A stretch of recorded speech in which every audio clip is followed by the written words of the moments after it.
তারপরে রোজ রাত্রে 9টা থেকে 9টা। Chairman here, Mr. Kapil Kaul, he also is the Vice Chairman of Aerodotters, and myself I'm serving as the Chairman. So basically we are an aerospace, deep tech aerospace company incubated at IIT Kharagpur. I myself am the governing body member of IIT Kharagpur STEC. So it was an honor and privilege when when Achin uncle came up with this idea of calling Dr. Banerjee for this meet with the press and also an interaction with the students, but due to the semesters and the schools having their examinations, many students and college students couldn't attend this. But we also plan next a seminar which will be in a huge scale and to be held either in the IIT Kharagpur Research Park here in New Town, Kolkata, or in the IIT Kharagpur campus. So we are today in an age which I would call as an hedonistic age. It's a wasteful age, it's a consumerist age. It's not correct, it's got to be rectified. And I would say that eminent personalities who contributed to this nation, such as Dr. Abdul Kalam, were let's say pathbreakers and beacons to our lives today, and we must emulate their values in totality.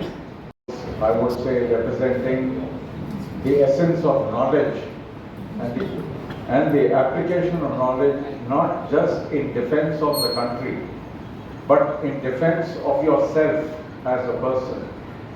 And after he laid down as the President of India, he went into teaching, writing books, etc., in the pursuit of knowledge, which was endless.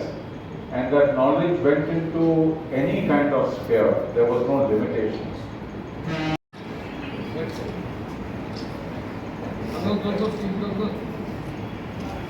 বড় আকারে আমরা একটা জায়গায় করবো, কিন্তু যেখানে student এবং যাতে ছাত্ররা ডিআরডিও সম্বন্ধে যদি কিছু জানতে চান তাহলে তারা তার কাছ থেকে জানতে পারেন।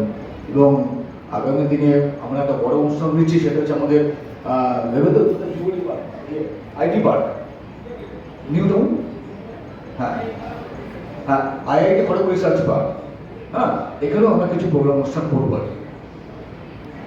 সঙ্গে মিলেমিশে থাকতেন আর তার এতটা কোয়ালিটি ছিল যে সম্পর্কে আমাদের অনেকটা ধারণা আজকে আমরা এখান থেকে নিয়ে যাচ্ছি। আমরা অনেকটাই সমৃদ্ধ হলাম। আগামীতে চাইবো যে আপনারা আবার নিশ্চয়ই আমাদেরকে এমন অনেক তথ্য জানাবেন যেটা জেনে আমরা বিভিন্ন ক্ষেত্রে সমৃদ্ধ হই। ধন্যবাদ। নাও ইন্টিগ্রেটেড টেস্ট রেঞ্জ যেটা চাঁদিপুরে রয়েছে, ওই রেঞ্জটা ইনিশিয়াল কন্ডিশনস থেকে রেস করার সময় ডক্টর কালাম আমাকে এয়ারফোর্স থেকে সিলেক্ট করে নিয়ে আসেন। আর আমি এর আগে ডক্টরেট করেছি স্পেস টেকনোলজি মস্কো ইউনিভার্সিটি থেকে টেস্ট অ্যান্ড ইভলিউশন হামসেলেও করে। সেই জন্যই উনি সেই সময় আমাকে নিয়ে আসেন। আগে সিলেকশনের সময় এটা বলি কারণ আমি জানি ডিফেন্সে যখন সিলেকশন হয় তখন ইন্ডিভিজুয়াল ইয়েতে সিলেকশন হয় না। এয়ারফোর্স, আর্মি, নেভি 3 থেকে 20 জন অফিসার পাঠানো হয়েছিল।